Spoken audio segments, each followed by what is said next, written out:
question of trust. A question of trust written by Victor Canning. Long answer type questions. Who was Horace Denby? What type of man was he? Horace Denby কোন আছিল? তেওঁ কি ধৰণৰ মানুহ আছিল? Answer: Horace Denby was a man of 50 years of age. Horace Denby এজন মানুহ আছিল যাৰ বয়স 50 বছৰ আছিল. He lived with a housekeeper and was unmarried. এজন ঘৰত কাম কৰা মানুহৰ লগত তেওঁ বাস কৰিছিল আৰু তেওঁ অবিবাহিত আছিল. তেওঁৰ বিয়া হোৱা নাছিল. Horace Denby was an expert in lockmaking and he was successful at his business. Horace Denby তলা বনোৱা কাৰ্যত খুব সফল আছিল. তেওঁ এক্সপাৰ্ট আছিল আৰু তেওঁ নিজৰ ব্যৱসায়ত সম্পূৰ্ণৰূপে সফল আছিল. The housekeeper was worried over his health. যিজন ঘৰত কাম কৰা মানুহ আছিল তেওঁ প্ৰায় হৰেছ ডেনবিৰ স্বাস্থ্যৰ খুব যত্ন লৈছিল আৰু স্বাস্থ্যৰ বিষয়ে খুব চিন্তা কৰিছিল. Although he was very happy and fit except for attacks of hay fever in summer. যদিও বা হৰেছ ডেনবি খুব সুখী আছিলে আৰু খুব ফিট আছিলে স্বাস্থ্যৰ দিশত, কিন্তু তেওঁ ছামাৰৰ দিনত গৰমৰ দিনত তেওঁ হেই ফিভাৰ হৈছিলে, মানে খুব এলাৰ্জিক ৰিয়েকশ্যন হয় আৰু তাৰ কাৰণে তেওঁ খুব হাঁচি আহে. Horace Denby enjoyed a respectable position in the society but he was not completely honest because he was a thief. Horace Denby সমাজত খুব সন্মানীয় পজিশ্যন এটাত আছিল, মানে খুব সন্মান পাইছিল মানুহৰ পৰা, কিন্তু তেওঁ সম্পূৰ্ণৰূপে সৎ নাছিল, অনেষ্ট নাছিল, কাৰণ তেওঁ এজন চোৰ আছিল. Horace Denby এজন চোৰ আছিল. He used to steal once in a year. That would give him comfort for the whole year. আৰু তেওঁ প্ৰায় এবছৰ জোৰাকৈ চুৰ কৰিছিলে, যাৰ মানে সেই চুৰি কাৰ্যটোৰ পৰা যাতে তেওঁ সম্পূৰ্ণ বছৰটো সুখেৰে কটাব পাৰে তেনেদৰে চুৰ কৰিছিলে. Each year he planned very carefully just what would he do, stole the required amount to last for 12 months and secretly bought the books he loved. গোটেই বছৰটো হৰেছ ডেনবিয়ে প্লেন কৰিছিলে, কিদৰে খুব সতৰ্কতাৰে প্লেনিং কৰিছিলে, পৰিকল্পনা কৰিছিলে আৰু সেই অনুপাতে তেওঁ চুৰ কৰিছিলে যাতে তেওঁৰ 12 মাহ সম্পূৰ্ণ সুখেৰে কটাব পাৰে, আৰু খুব মনে মনে তেওঁ সেই পচন্দৰ কিতাপবোৰ কিনিছিলে. He was an extraordinary thief. তেওঁ বৰ অসাধাৰণ চোৰ আছিলে. Who stole to buy expensive and rare books. যি চুৰ কৰিছিলে দামী আৰু যিবিলাক কিতাপ পাবলৈ নাই, ৰেয়াৰ, দুষ্প্ৰাপ্য তেনেধৰণৰ কিতাপবোৰ কিনিবলৈ তেওঁ চুৰ কৰিছিলে. Denby was a meticulous planner who planned his robberies very precisely but still he faltered in his last robbery. Horace Denby খুব সতৰ্কতাৰে পৰিকল্পনা কৰি পেলাই চুৰবিলাক কৰিছিলে, কিন্তু শেষত তেওঁ অসফল হৈছিলগৈ তেওঁৰ অন্তিমটো চুৰি কাৰ্যত. He was befooled by a beauty whom he met in the Sotover Grange. Sotover Grangeত তেওঁ যিগৰাকী ধুনীয়া মহিলাক লগ পাইছিলে সেইগৰাকীয়ে তেওঁক মূৰ্খ সজাইছিল. He was completely outdone by the beautiful lady and finally got arrested because of his fingerprints. তাক সম্পূৰ্ণৰূপে সেই মহিলাগৰাকীয়ে কাবু কৰি পেলাইছিলে আৰু তেওঁৰ শেষত এৰেষ্ট হৈছিলে পুলিচৰ দ্বাৰা, তেওঁৰ ফিংগাৰপ্ৰিণ্টবোৰ তাত থাকি অহাৰ কাৰণে. Question number 2. What were the subtle ways in which the lady managed to deceive Horace Denby into believing that she in fact was the lady of the house? কি ধৰণে সেই মহিলাগৰাকীয়ে হৰেছ ডেনবিক ঠগিবলৈ সক্ষম হৈছিল আৰু তেওঁ বিশ্বাস জন্মাইছিল যে তেওঁই সেই ঘৰটোৰ আচল মালিকনী? কি ধৰণে বিশ্বাস জন্মাইছিলে লিখিবলৈ কৈছে. Answer. The lady was an excellent actor who pretended to forget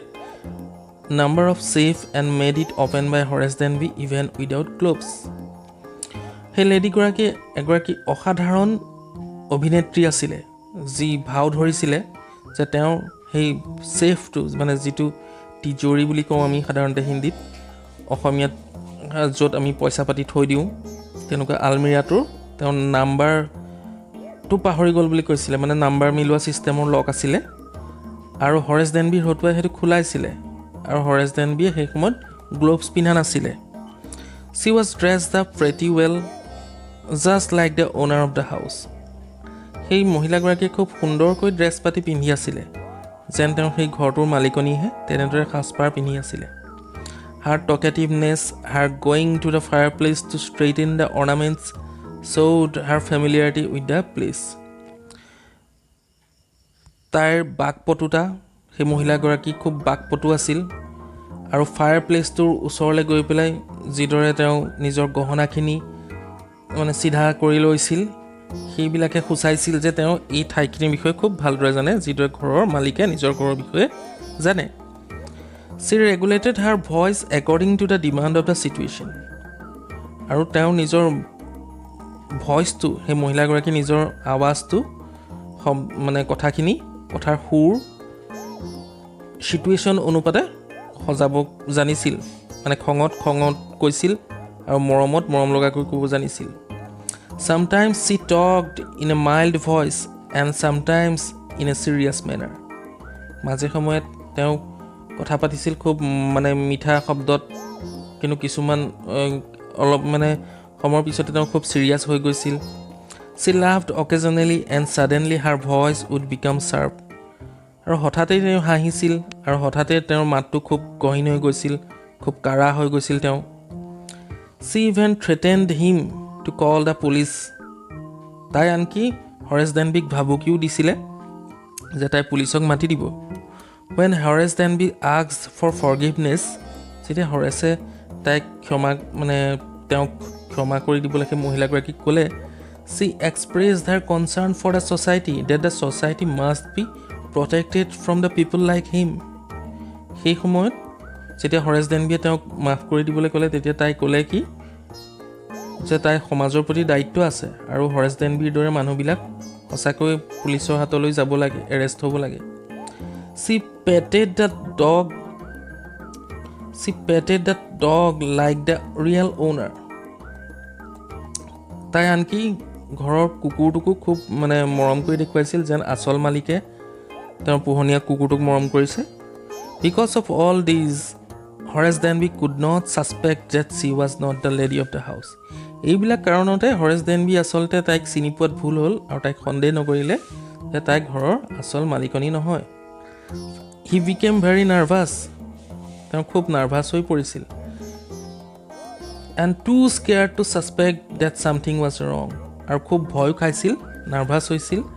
আৰু তেওঁ সন্দেহ নকৰিলে সেইকাৰণে যে কিবা এটা অন্তত ভুল হৈছে বুলি তেওঁ সন্দেহ নকৰিলে সেই লেডিগৰাকীৰ একপি কাৰ্টুন ফটো তোমালোকে দেখিবলৈ পাইছা ঠিক কেনেকুৱা আছে বুলি কল্পনা কৰি ল'বা ৰঙা ড্ৰেছত so question number 3 who was Horace Denby what did he like to collect why was he arrested তিনটা কুৱেশ্যন আছে হৰেছ ডেনবি কোন আছিল হৰেছ ডেনবি কি কালেকশ্যন কৰিবলৈ সংগ্ৰহ কৰিবলৈ ভাল পাইছিল আৰু কিয় তেওঁ এৰেষ্ট হৈছিল answer হৰেছ ডেনবি was a middle aged person who was expert in lock making হৰেছ ডেনবি এজন মধ্যবয়সীয়া মানুহ আছিল যি তলা নিৰ্মাণ কৰা কাৰ্যত এক্সপাৰ্ট আছিল he was 50 years old তেওঁ 50 বছৰীয়া আছিল হৰেছ ডেনবি actually liked to collect rare and expensive books হৰেছ ডেনবিয়ে আচলতে তেওঁ সংগ্ৰহ কৰিবলৈ ভাল পাইছিল দামী দামী কিতাপবোৰ আৰু দুষ্প্ৰাপ্য কিতাপবোৰ ৰেয়াৰ মানে দুষ্প্ৰাপ্য এক্সপেন্সিভ মানে খুব খৰচী দামী হৰেছ ডেনবি was arrested because he was the prime suspect of a robbery case at Sotover Grange হৰেছ ডেনবিক পুলিচে এৰেষ্ট কৰিছিলে কাৰণ তেওঁ আছিল প্ৰাইম সাসপেক্ট মূল অভিযুক্ত তেওঁক পুলিচে সন্দেহ কৰিছিল মূল অপৰাধী ৰূপে কাৰণ Sotover Grangeত যিটো মানে লুট চলিলে যিটো তাত ডকাইতিৰ নিচিনা কাৰ্য হ'ল চুৰি কাৰ্য হ'ল সেই ঘটনাটোত হৰেছ ডেনবি মানে সন্দেহৰ আৱৰ্তত আহিছিল he was tricked by a young and beautiful lady আৰু তেওঁক এগৰাকী সুন্দৰী আৰু কম বয়সীয়া মহিলাই ঠগিছিল the lady made him believe that she was the owner of the house আৰু সেই মাইকী মানুহগৰাকীয়ে তেওঁক বিশ্বাস জন্মাই দিছিল যে তেওঁৰ ঘৰৰ প্ৰকৃত মালিকনী Horace Denby opened the safe to please the lady without gloves Horace Denby সেই আলমিৰাটো খুলি দিছিল য'ত তাইৰ গহনা আছে বুলি কৈছিল আৰু সেই সময়ত Horace Denby গ্লোভছ পিন্ধা নাছিল হাত মোজা পিন্ধা নাছিল he did so because the lady showed him the fear of police তেওঁ সেইটো কৰিছিল কাৰণ সেই মহিলাগৰাকীয়ে তেওঁক পুলিচৰ ভয় দেখুৱাইছিল to prevent her from reporting to the police he opened the safe taking off his gloves and left his fingerprints all over the room আৰু সেই মহিলাগৰাকীক মানে সুখী কৰিবলৈ আৰু পুলিচৰ ভয়ত নিজৰ মানে হাত মোজা খুলি হলেও Horace Denby গোটেই মানে সেই আলমিৰাটো খুলি দিছিল আৰু তেওঁৰ ফিংগাৰপ্ৰিন্ট সকলোতে হিচৰিত হৈ গৈছিল on the basis of his fingerprints he was arrested আৰু সেই ফিংগাৰপ্ৰিন্ট মানে আঙুলিৰ ছাপৰ কাৰণে তেওঁক পুলিচে এৰেষ্ট কৰিলে আৰু এগৰাকী সুন্দৰী মহিলাৰ ইয়াত ফটো তোমালোকে দেখিবলৈ পাইছা ঠিক কেনেকুৱা আছে বুলি তোমালোকে কল্পনা কৰি ল'বা Question number 4 Horace Denby was a meticulous planner but still he faltered where did he go wrong and why Horace Denby এই কোৱেশ্চনটো তোমালোকৰ কিতাপতো আছে Horace Denby এজন খুব মানে meticulous planner তেওঁ খুব গণনা কৰিহে মানে পৰিকল্পনা কৰিছিল but still he faltered কিন্তু শেষত তেওঁ অসফল হৈছিলগে কিয় তেওঁ ভুল হৈছিল কিহৰ বাবে তেওঁ ভুল হৈছিল সেইখিনিকে লিখিবলৈ কৈছে answer Horace Denby was a meticulous planner but still he faltered যদিও বা এজন সফল পৰিকল্পনাকাৰী আছিল তেওঁ তথাপিতো অসফল হৈছিলগৈ He used to plan his robberies very well তেওঁ নিজৰ চুৰি কাৰ্যবিলাক খুব সুন্দৰকৈ পৰিকল্পনা কৰি লৈছিল He had collected all the details of Sotover Grange তেওঁ Sotover Grangeৰ ওপৰতো সেই ঘৰটোৰ বিষয়ে তেওঁ যথেষ্টখিনি জ্ঞান অৰ্জন কৰি লৈছিল He knew the perfect entry time আৰু কি সময়ত সোমাব লাগে সেই ঘৰটোত তেওঁ ভালদৰে জানিছিল He even knew the correct name of the dog আনকি ঘৰত থকা পোহনীয়া কুকুৰটোৰ নামো তেওঁ ভালদৰে জানিছিল However, he was completely deceived by the beautiful lady whom he thought the owner of the house. কিন্তু যি কি নহওক তেওঁ সম্পূৰ্ণৰূপে মানে ঠগন খাইছিল তেওঁ ঠগ খাইছিল সেই সুন্দৰী মহিলাগৰাকীক যাৰ মহিলাগৰাকীৰ পৰা যাক তেওঁ বিশ্বাস কৰি লৈছিল যে ঘৰৰ মালিকনী বুলি সেই গৰাকীৰ পৰা তেওঁ প্ৰতাৰিত হৈছিল He was outdone by her মানে তেওঁ মানে সম্পূৰ্ণৰূপে তাইৰ পৰা ঠগ খাইছিল He did not realize that she herself could be a thief like him তেওঁ এবাৰো ভাবি নাচালে যে সেই মহিলাগৰাকীও এগৰাকী চুৰ হ'ব পাৰে তাই চুৰনি হ'ব পাৰে যিদৰে তেওঁ এজন চুৰ On seeing her he got scared and started begging her to let him go তাইক দেখাৰ পিছত Horace Denby খুব ভয় খাইছিল আৰু তাইক মানে তাৰ মানে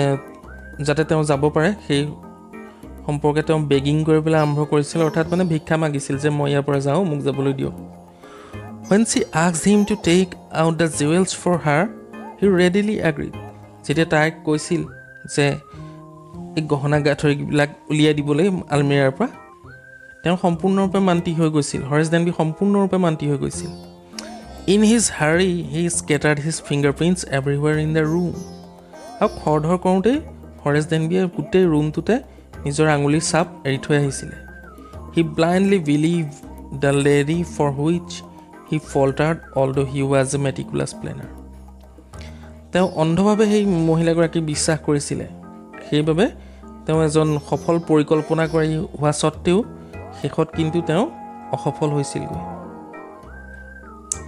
Question number 5 How did Horace Denby become an assistant librarian in the prison কিদৰে এজন সহকাৰী লাইব্ৰেৰিয়ান হৈছিলগৈ মানে পুথিভঁৰালী হৈছিলগৈ Horace Denby জেলত লিখিবলৈ কৈছে Answer Horace Denby was a man of reputation Horace Denby এটা সুনামো আছিল He was good and responsible citizen too তেওঁ এজন ভাল আৰু দায়িত্বশীল নাগৰিকো আছিল He was fond of rare and expensive books তেওঁ প্ৰায় দামী কিতাপ আৰু দুষ্প্ৰাপ্য কিতাপৰ মানে পোক আছিল তেওঁ খুব বিচাৰিছিল আৰু সেইবোৰ পঢ়িছিল he was not completely honest because he was a thief তেওঁ কিন্তু সম্পূৰ্ণৰূপে সৎ নাছিল কাৰণ তেওঁ এজন চোৰ আছিল চোৰ কোনো পক্ষে সৎ হ'ব নোৱাৰে সম্পূৰ্ণকৈ Horace Denby was completely deceived by the beautiful lady whom he met at the Sotover Grange Horace Denby সম্পূৰ্ণৰূপে মানে তেওঁ সম্পূৰ্ণৰূপে ঠগিবলৈ সক্ষম হৈছিল সেই মহিলাগৰাকীয়ে যাক তেওঁ চটোভাৰ গ্ৰেঞ্জত লগ পাইছিল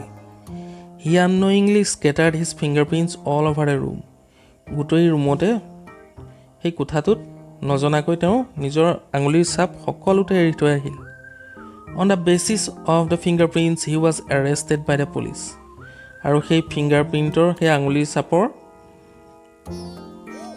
কাৰণেই তেওঁক পুলিচে শেষত এৰেষ্ট কৰিলে the jail authorities came to know' about his hobby of book reading কিন্তু জেইল কৰ্তৃপক্ষই তেওঁৰ যে কিতাপ পঢ়াৰ সেই হবিটোৰ কথা জানিছিলে so' he was assign the task of assistant librarian in the prison library সেইকাৰণে তেওঁক সেই জেইলৰ সহকাৰী পুথিভঁৰালী হিচাপে তেওঁক নিযুক্তি দিলে এতিয়া আহোঁ দুটা শ্বৰ্ট কুৱেশ্যনলৈ read and find out page number 20 আছে তোমালোকৰ কিতাপত